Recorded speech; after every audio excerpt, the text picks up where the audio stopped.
non-aggression principle has to be true. And I can, if you want me to go even further, I can go into egoism if you need me hold on, to. sorry, hold on. So what do you mean by rational? Reason is the faculty to grasp reality through the conceptual level. So basically, there's 3 different levels that an organism can operate on.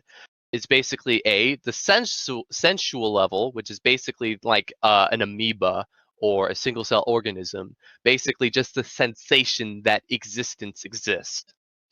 That's not, but the next step up would be the animals, like the more multicellular organisms, such as a deer or a cat. My cat left the room.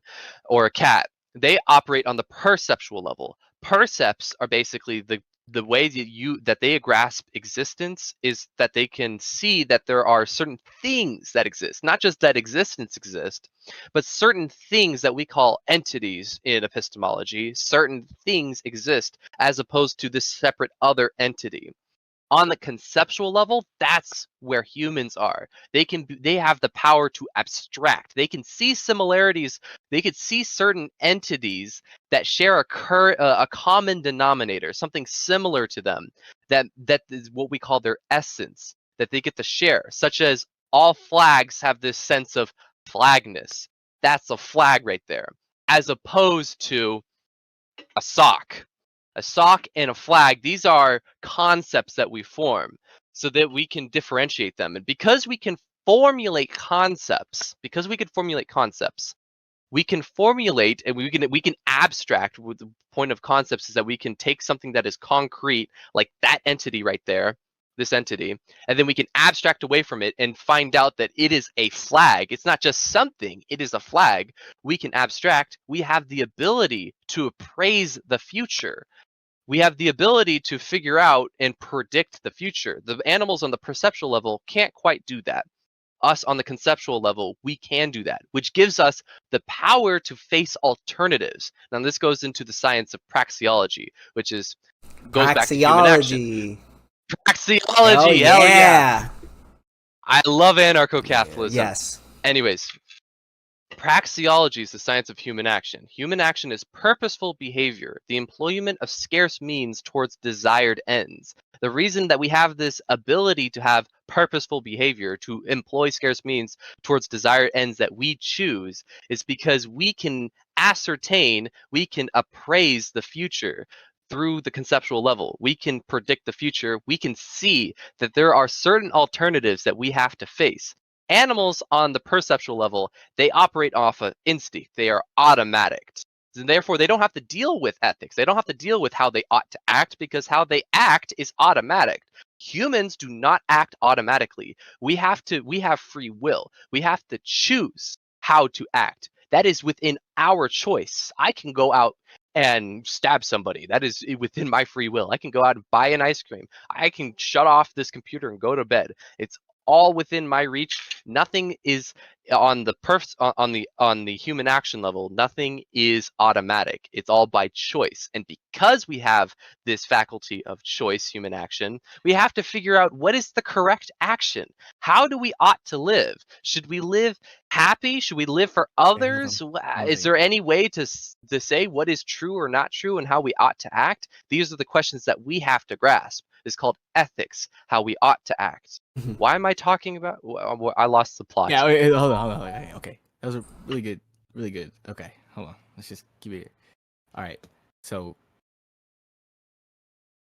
you're saying that because we have the ability to make a choice, we now have to explain, or we now have to figure out what choices should we ought make, right? Because nothing. You presuppose that in action.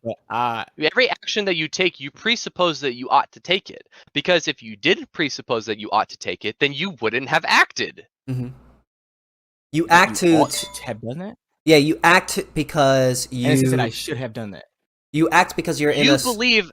Yeah, I was just gonna say that you act because you are in a certain level of discomfort and you want to alleviate that discomfort. So all actions are purposeful. Our actions are all purposeful. I agree. Yeah. I would agree with so that. because of that, you could hold people responsible for their actions.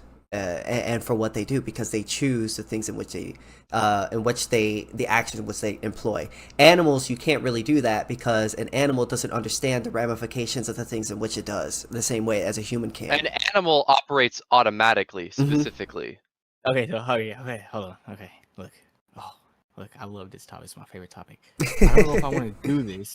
I don't know if I want to do this because I'm in an intro to philosophy course, and this is I know exactly what argument we're making here.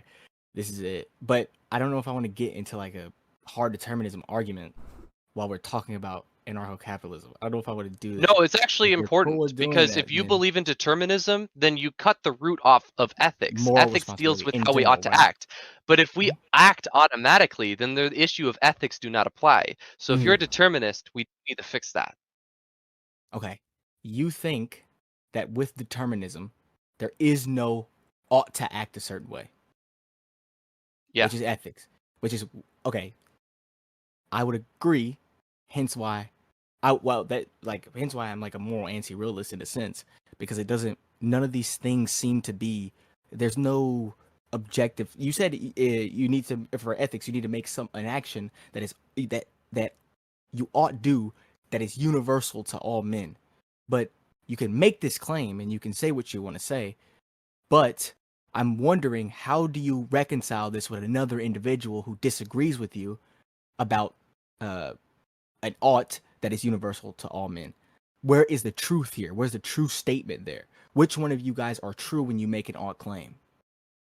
So before we tackle that, we have to actually, I do believe we need to go over determinism, because if you hold determinism, then either in a contradictory way that you still hold ethics, or you don't hold ethics. And I think you don't. I don't necessarily hold ethics. It's more of a case I of think like, you don't. you react. I think you reject ethics. Is that true? You reject that there's a correct way to act, correct? Yeah, well, yeah, there would be no like correct way. Yeah, that's what I'm saying. Yeah, I'm a And moral realist. and Right? I think there's a right or the wrong reason way that you to reach act. that position is because you hold determinism, correct?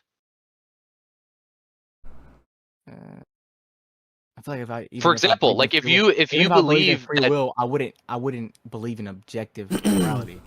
I just wouldn't. but at least that what's the word? The chance for you to believe in objective morality can be open once you believe in free will. There's no way to really establish objective morality without first establishing free will. And if you reject free will, that is a more fundamental issue that we need to fix first before we go forward. Okay, Mm-hmm. we can do that. But I would right. agree with that statement too. Yeah, because What's your contentions with free will? It seems like all of any action that we do is based off of desires that we have no control over.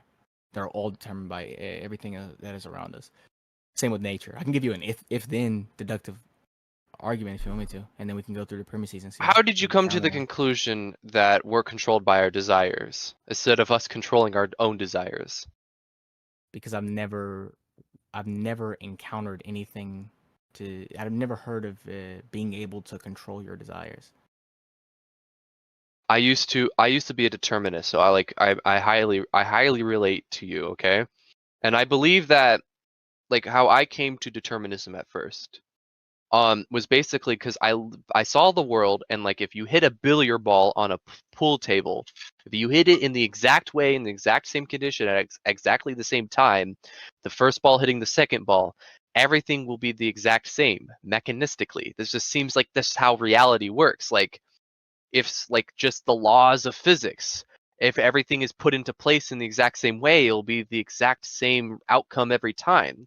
And since humans are a part of reality, how do we also not operate mechanistically? Yeah, I was gonna Is give you this where your position for determinism comes to? Yeah, correct? It seems like we're just simply a part of nature, and nature has right.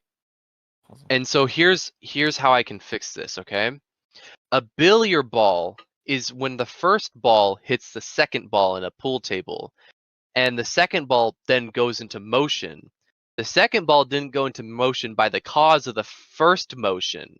It was caused by actually the nature of the ball itself. So in simpler terms, actions do not cause other actions. And I'm using the term action here metaphysically, not human action. actions such as me punching someone else's face, actions do not cause other actions, such as, like, let's say I knock someone out with me punching them, okay? But if I were to punch a different person who's like a lot bigger, the same action does not cause the other action, and that other person doesn't get knocked out, because actions do not cause actions. It's actually entities. Remember, we're talking about entities of self-sustaining existence, such as this body right here is an entity, as opposed to the smoothness of my skin is an attribute, or me moving my fist back and forth is an action. This is an entity. An entity causes actions, not actions causes other actions. And the action is determined by the nature of the entity itself. So the reason why the second ball went into motion in its specific way due to the first ball was because of the nature of the first ball and its motion, the nature of the velocity, the nature cause of the entity caused the second entity to move into a certain action. Entities causes Yeah, other when you say actions. Now, velocity, when you say velocity, when you're making these things, the reason why this entity even touched or even had an action in the first place was because another entity engaged with it, right? sure. And let me clarify something, because I think I misspoke. It's not the velocity that caused the second ball to move. I'm just like, let's make this clear. Like, for example, instead of the first ball hitting the second ball, let's say it's an egg hitting the second ball. The egg, same velocity, but the egg cracks and splatters because the egg has a different nature than the first ball, the first billiard ball. An egg and a billiard ball have two separate different natures at hand.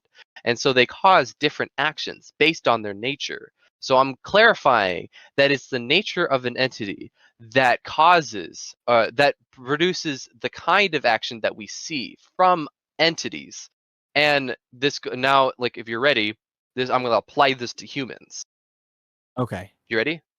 Because humans, like I just I love described, this. that like I love that you love this.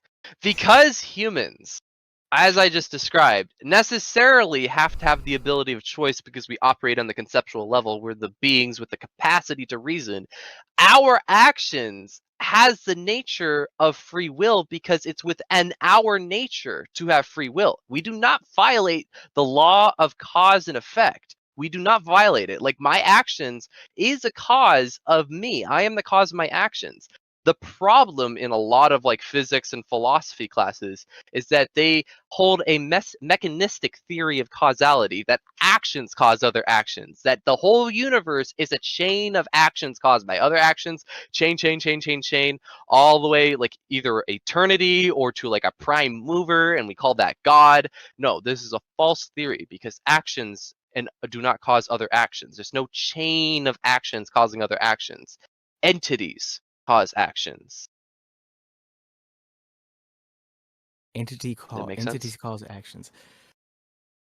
Yeah, I mean, it seems like it would be both. It would be an entity on another entity in order for that entity to act. I think an entity would just remain an entity until it's acted upon by another entity, right?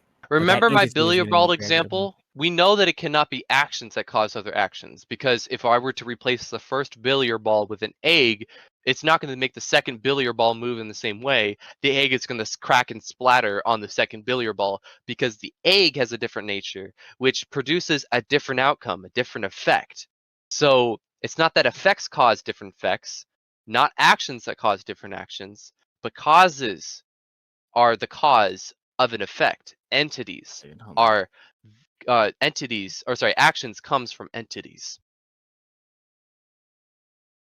Okay. I've never heard this before, so you got to let me think. I know. And the reason why you've never heard of this before is because this is this is the philosophy of objectivism. This is specifically an objectivist development.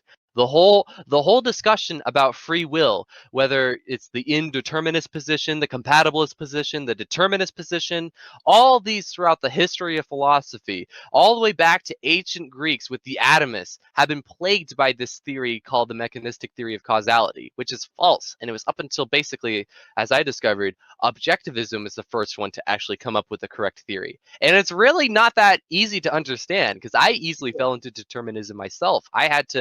It's not a really easy theory to grasp on your own. So it's actually quite a phenomenal and stellar development in philosophy. So a nature of a thing. What do you mean by a nature of a thing? Like it being within itself, like it's just being, it's just there. Without going into the sciences, which deals with the particular subjects of this, we're just dealing with metaphysics. Basically, the nature of the thing is basically it is what it is, as opposed to something that it isn't. So, in simple terms, A is A. A cannot be A and not A. It would violate its own nature. And therefore, because we can identify A as opposed to B, that we know that A has an identity that is separate from B. We can identify A, and then we can separate that from B. And we can, if we assume that A does not equal B, like let's just assume that they do not, then we know that A has its own specific nature over here, and must to, because it is limitless. It has an identity. I meant to say that it is not limitless. It has an identity. It's not limitless. It is limited, because A cannot be B. Let's assume that A cannot be B. That it is limited to not reach over to being B, B's nature. Therefore, a nature in simple terms, I'm going to simplify this now. A nature in simple terms is just the defining limits of an entity. The defining limits of an entity. Okay, the defining limits of an entity. Okay. Yo, you're cooking, Schizoid, man. What if the defining limits of an entity caused by so for me, a fundamental nature of an entity, it seems like a makeup of other causes. A defining is makeup of other causes? Yeah, so like a human being isn't a human being where necessarily a bunch of different parts working together, right? The other person left. The other person got bored with metaphysics. He didn't like metaphysics. He's a subjectivist, so he doesn't like metaphysics. I'm sure he'll be back. Okay. What was the question? I forgot. I was gloating. I'm trying to figure out like if the nature of a thing, it seems to be. Let me put it this way. Let me put it this way. Or transformed into. So I forgot. I think was it Parmenides or Heraclitus? I forgot, but some sort of ancient Greek philosopher, some sort of retard. Basically, there was a problem in ancient Greece that was proposed by some retard. I don't know. I didn't like the problem to begin with. Aristotle debunks this problem, and Aristotle's based. Anyways, so imagine a racer racing on a track from point A to point B. Well, before that the racer can reach point B, he has to travel halfway across point A. He has to travel halfway on the track. But before he can travel halfway, he has to reach a quarter of the way. Before he reaches a quarter of the way, he has to reach an eighth. Before he reaches that, he has to reach a 16th. Before that, ad infinitum, how can you say, it was Parmenides, I remember. How can you say that the racer gets anywhere if he first has to jump through these infinite hoops as a requirement to get through? Seems like a weird problem, despite racers finishing races all the time. But it just sounds like a weird problem. How do we resolve this? Want to know? How we resolve this is because, as Aristotle defined, you could divide up lines however much you want to divide up lines, but there's at a certain point where you'll have to stop. In other words, infinity is just merely a potential, but it's never an actual. You can never actualize an infinity, because what is the definition of infinity? It's not just like a large number out there, It's not like 4 billion, trillion, billion, zillion out there. No, infinity is larger than any amount, any specific quantity.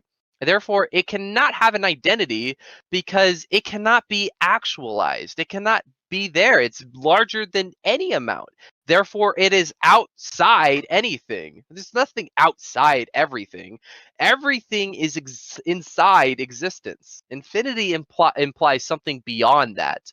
But if something is beyond existence, that thing would have to exist. Something existing beyond existence violates the whole definition, the whole meaning of what existence is. Everything and anything that was, will be, will always be within existence. And simply, that's just like, there's no point. There's infinity is not real. It's not possible. It's just a potential. So getting to that means that we have established that nothing can be limitless. Nothing can be omniscient.